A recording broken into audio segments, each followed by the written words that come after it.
The building was engulfed in flames, and she knew no one was coming to save her. With her crying son in her arms, Sarah closed her eyes and whispered one last prayer. Then, the flames parted, and a man in white emerged from the fire. What happened next left everyone speechless, and it will make you believe that the impossible still happens. Sarah, 30 years old, learned to walk alone long before she was ready. Since Noah was born, each dawn seems to demand more strength than the one before. She rises before the sun, makes weak coffee, puts on the first clean outfit she finds, and helps her son lace up his shoes with the care of someone who knows those little feet depend entirely on her. Their apartment is small, with faded light-colored walls and a narrow hallway cluttered with scattered toys, half-finished drawings, and the constant feeling that every day is the same. And yet, every morning, she takes a deep breath and carries on, because Noah looks at her as if she's capable of anything. Sarah's routine is repetitive, but every detail tells a story of resilience. After a hurried coffee, she scoops Noah into her arms and crosses the building's small lobby. He likes to count the stairs out loud, and she gives a faint smile, even when exhaustion feels heavier than any joy. Neighbors rush by, some wave, others don't notice. For Sarah, it no longer stings. It's become a quiet part of her life, and deep down, a question echoes daily. Does anyone notice when a mother carries the world in her arms? Noah, just 5 years old, is her greatest source of courage. He creates entire worlds with his crayons, turns cardboard boxes into race cars, and believes in superheroes with the certainty of someone yet to face the harshness of adulthood. Sarah watches him with tenderness, but also with a pang in her chest. She wishes he'd never learn how tough life can be. When he smiles, a spark of hope ignites, as if that smile reminds her that love can outweigh exhaustion. And yet, when night falls and Noah sleeps, the apartment's silence seems to whisper that she too needs someone to care for her. Since her mother's death 2 years ago, loneliness stopped being a visitor and became a companion. Before, Sarah had someone to share her small victories and defeats. Noah's first word, his first lost tooth, a fever that broke in the early hours. Now those stories echo only within her. The prayers that once felt like intimate conversations with God have turned into timid whispers, almost ashamed. She began to believe he had bigger things to tend to: wars, hospitals, greater tragedies, and that sense of invisibility follows her, even when she smiles at others. A little-known quirk about Sarah is her habit of talking to herself while washing dishes. Not long confessions, but small phrases like, "It's going to be okay," or "Another day conquered." Sometimes she imagines her mother would respond with that calm look, saying God never abandoned her, but the empty kitchen answers, only with the sound of water hitting the sink. And she learns day by day to live with a silence heavier than any full pot. Her love for Noah is what keeps her standing. She keeps his drawings in a shoebox, as if they were medals of survival. Each colorful stroke represents a victory. Another day she managed to be strong even when feeling fragile inside. Noah doesn't fully grasp his mother's sacrifices, but he feels them. Children sense when a hug carries more than affection. It carries the fear of losing everything. And in that hug, Sarah finds the strength to believe that somehow life can still change. This channel is for those who feel something greater guides our steps. Here at Are There Angels Among Us, every video is an experience that moves and awakens faith. Click subscribe and turn on notifications to live each miracle as if it were your own. Behind an old scratched wooden desk, Sarah spent long hours fulfilling her receptionist duties. She logged visitors, answered phone calls, and handled mail that rarely changed anything in her life. Her simple uniform and creaky chair accompanied days that felt all the same. Yet, stepping through the heavy glass door each morning brought a familiar shiver. The building where she worked felt alive, breathing in creaks and groans only she seemed to hear. Its reputation for instability was no secret to those who passed through daily. The metal beams groaned, and the old elevators moaned as if carrying more weight than they could bear. Once, while Sarah filled out the logbook, a sharp crack echoed from the ceiling, prompting the security guard nearby to mutter, "One day this place is going to collapse." The words hung heavy in the air, as if the building itself had heard and was waiting for its moment to respond. Over time, Sarah noticed details the hurried overlooked. Exposed wires snaked through corridors like dangerous webs, some with peeling electrical tape. The 8th floor elevator door opened before, aligning with the floor, revealing a dark gap that sent chills down her spine. One afternoon, a light bulb burst suddenly, its echo spreading through the empty lobby, making her heart race. With every creak or subtle tremor, she felt the building held secrets no one wanted to face. The management masked the risks with cheap fixes. A fresh coat of paint hid deep cracks, and under-maintenance signs reassured distracted glances.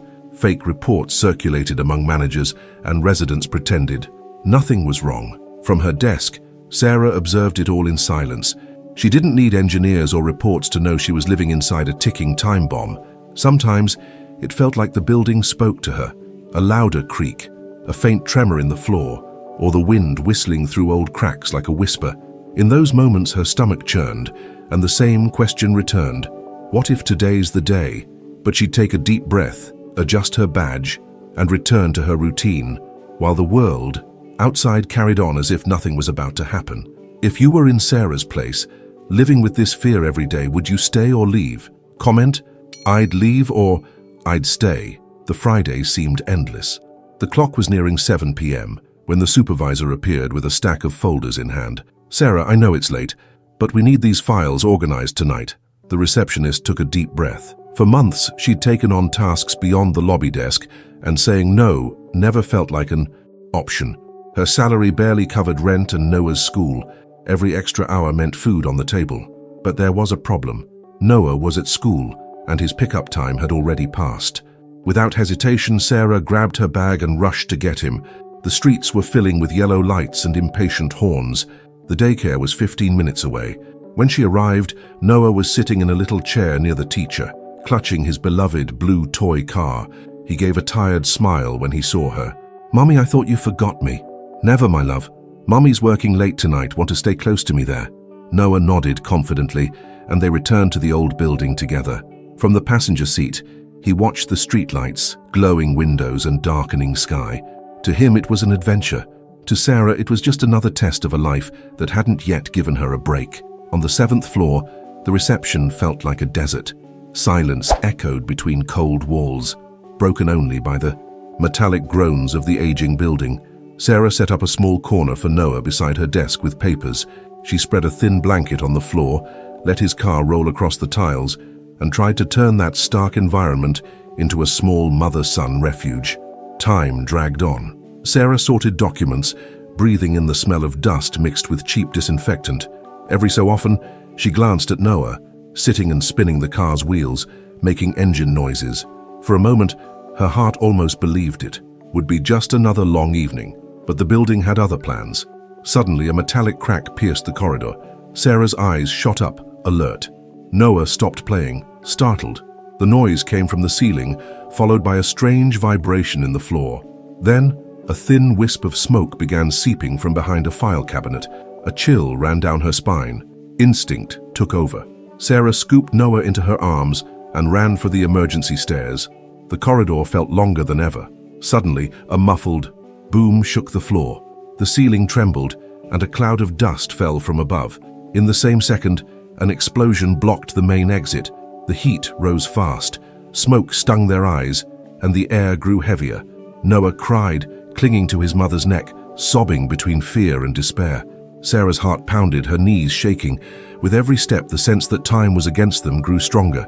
She leaned against the wall, breathing raggedly, and a prayer escaped as a whisper. "God, please, don't let my son die like this."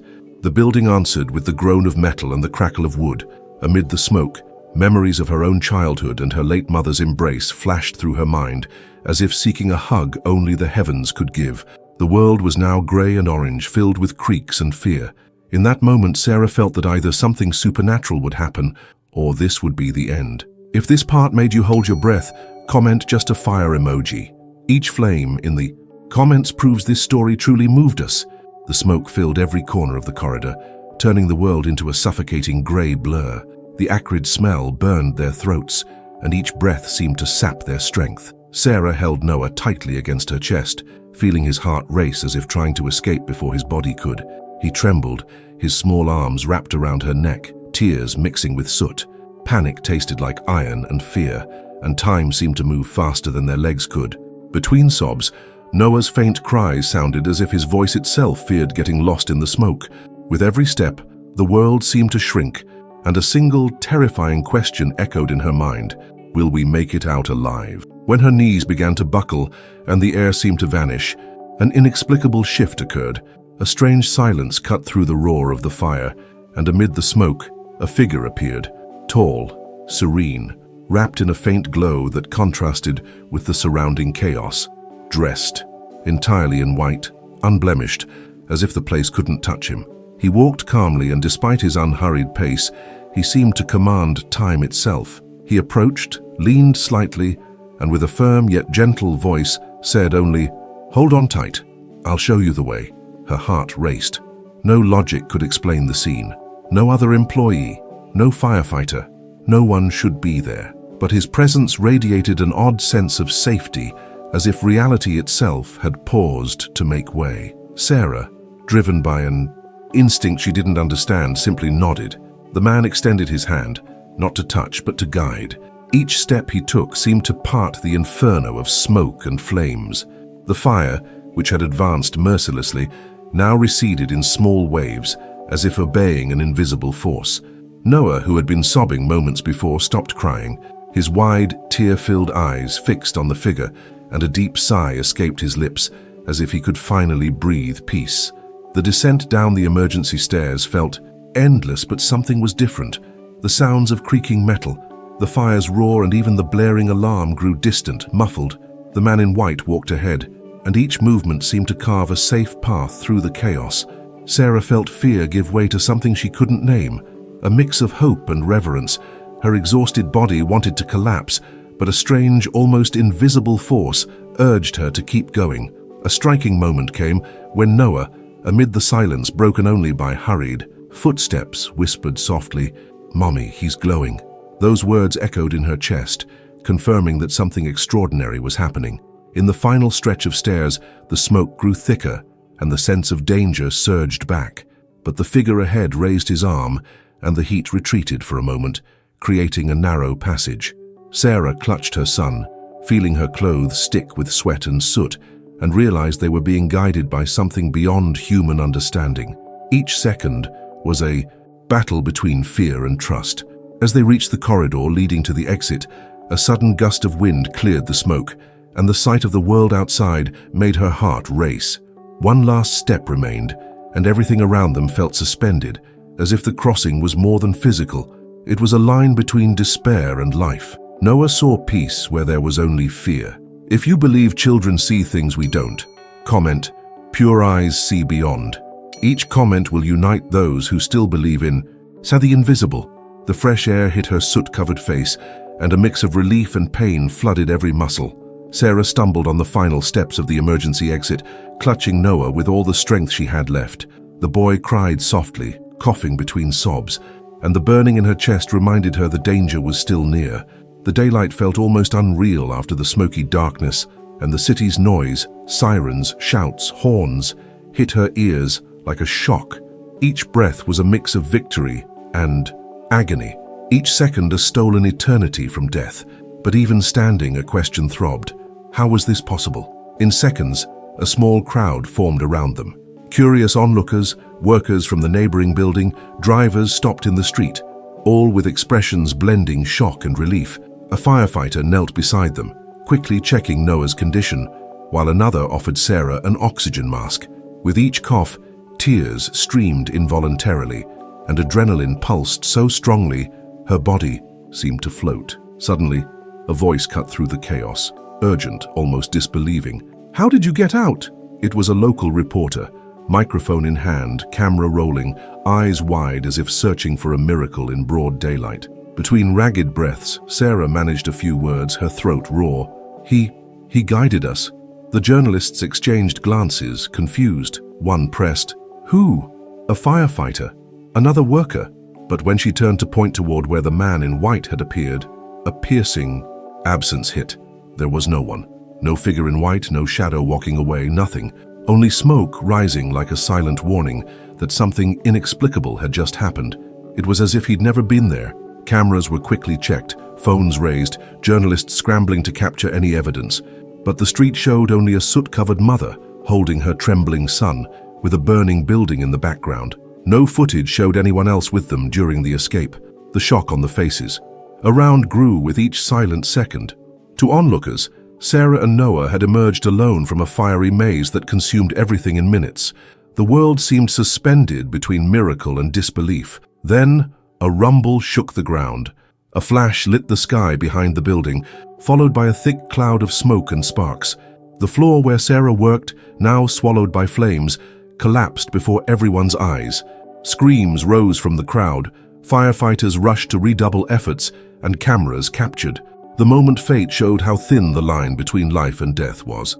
Sarah held Noah tightly and closed her eyes for a moment, feeling a silent gratitude she'd never explain. Because if they'd delayed just a few minutes, they'd be trapped in that collapse. When life gives you a second chance, nothing feels the same. If this scene moved you, comment, "Gratitude for life." Let's fill this story with gratitude. Sirens pierced the night as the ambulance sped through the city, lit by blue and red. Flashes. Inside, Sarah held Noah so tightly, it was as if she wanted to meld him into her. The 5-year-old, still covered in soot, trembled silently, clinging to her neck. The smell of smoke clung to their clothes and hair, but what truly suffocated was the memory of the flames and the race for survival. Each second on that makeshift stretcher was a reminder that, by a hair's breadth, the worst hadn't happened. At the hospital, the chaos was intense. Doctors and nurses rushed through corridors, and the cries of other injured patients mixed with the metallic clatter of stretchers. Sarah's legs wobbled as she stepped onto the cold reception floor, but she didn't let go of Noah for a second.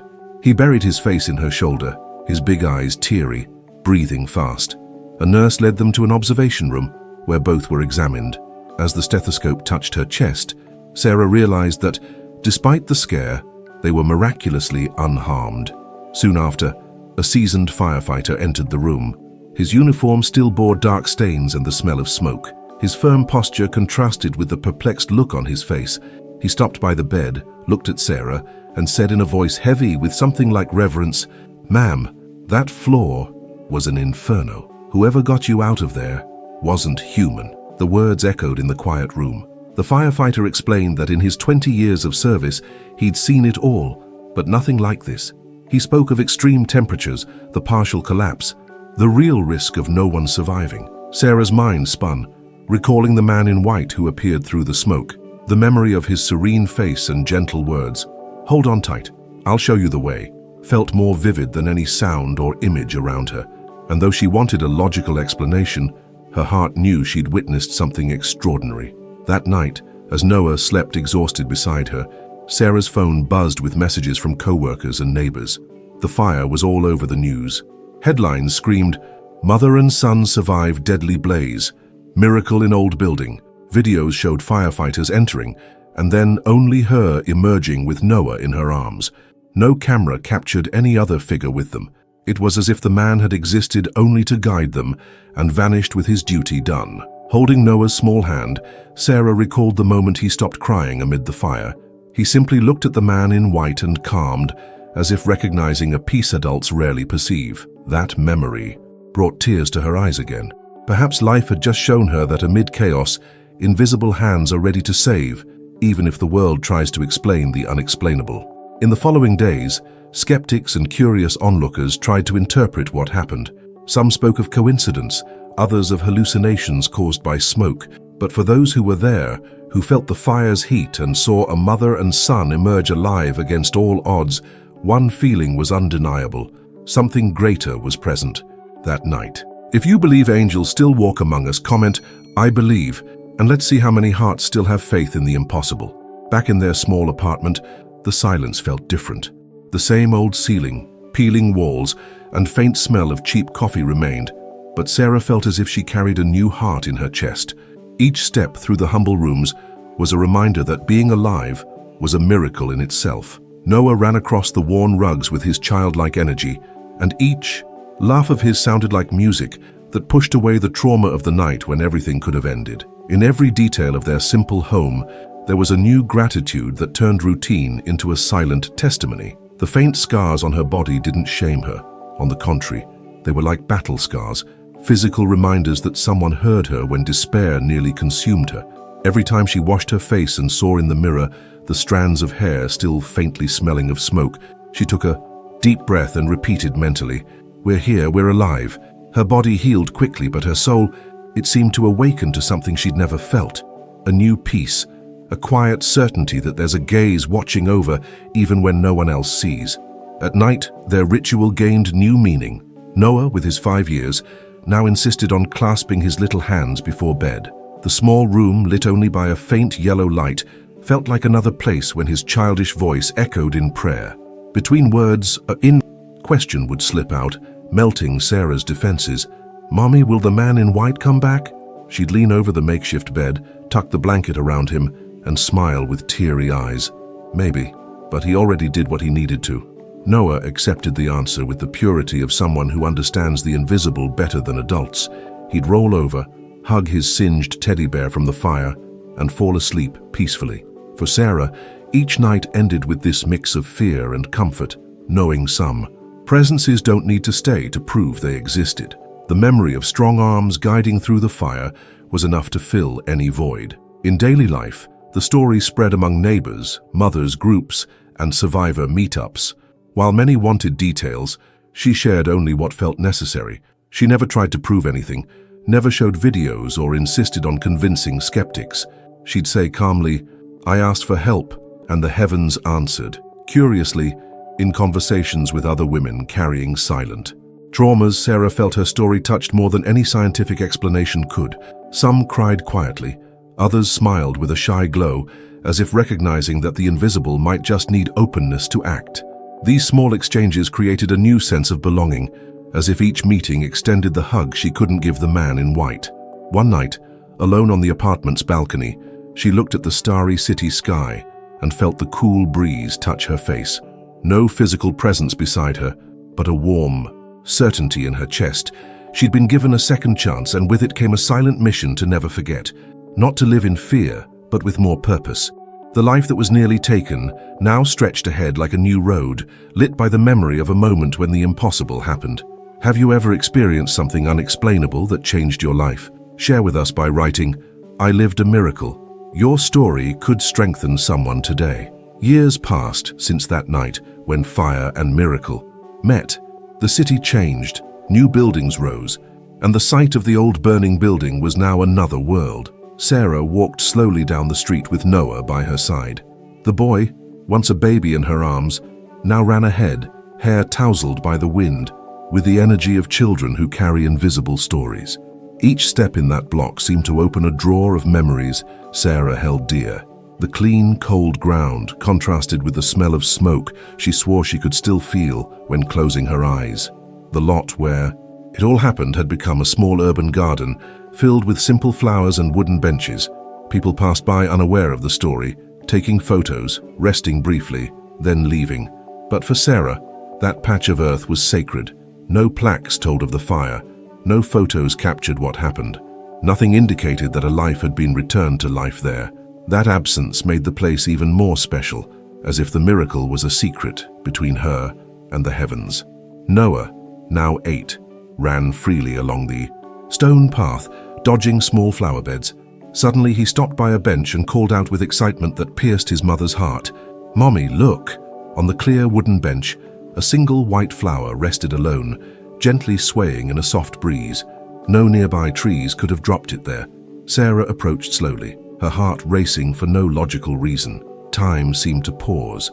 Noah looked curious, but to her, it was more than a flower. It was as if the entire world had sent a silent note, reminding her that not everything needs to be seen to be believed. Sarah sat beside the flower, took a deep breath and closed her eyes. The street's noise faded. Noah's laughter in the background grew distant. A vivid memory returned, the strong arms guiding through the smoke, the calm voice telling her to hold on, and the gaze that brought peace amid chaos. A shiver ran down her spine. There was no fear, only deep respect, a silent reverence for something greater than any explanation. The entire garden seemed to listen to her heartbeat. With teary eyes, she whispered almost soundlessly, "If I ever see you again, I just want to say thank you." At that moment, a gentle breeze blew, making the flower spin softly on the bench, as if confirming the message was heard. Noah laughed, delighted by the wind tousling his hair. To him, it was just a beautiful coincidence. To Sarah, it was the world's way of responding when no one else could. There were no apparitions, no voices, just the kind of silence that fills the soul and leaves an unshakable certainty.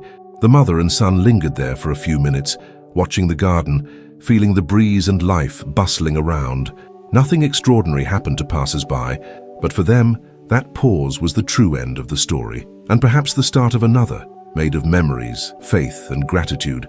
The mystery lived on, as if the man in white still walked there, invisible, watching from afar. Stories like this remind us we're never truly alone. If this scene moved you, comment, "I felt that breeze," and join this moment with us. Sarah believed God was too busy to hear her prayers. The pain and exhaustion of life made her feel invisible, as if her tears never reached the heavens. But that day, when all seemed lost and fire surrounded her son's life, she discovered that God's help arrives the exact moment a heart truly cries out. And perhaps this story reached you for a reason, because the Holy Scriptures say, "The angel of the Lord encamps around those who fear him, and he delivers them." If you feel alone or that God doesn't hear you, I invite you to pray with me now. Lord, even when I feel alone, remind me you are my ever-present help in times of trouble. Thank you for never abandoning me. Amen. Some stories aren't about miracles that impress, but about loves that withstand the flames. Sarah didn't escape that building to prove anything to the world. She escaped to hold her son and remember that God is never late. Because when a mother survives with her child in her arms, the entire universe bows before the strength of a love no fire can extinguish. If this story touched your heart, know that new stories of hope and deliverance are coming. Click the video below and dive into this new emotion. Until then,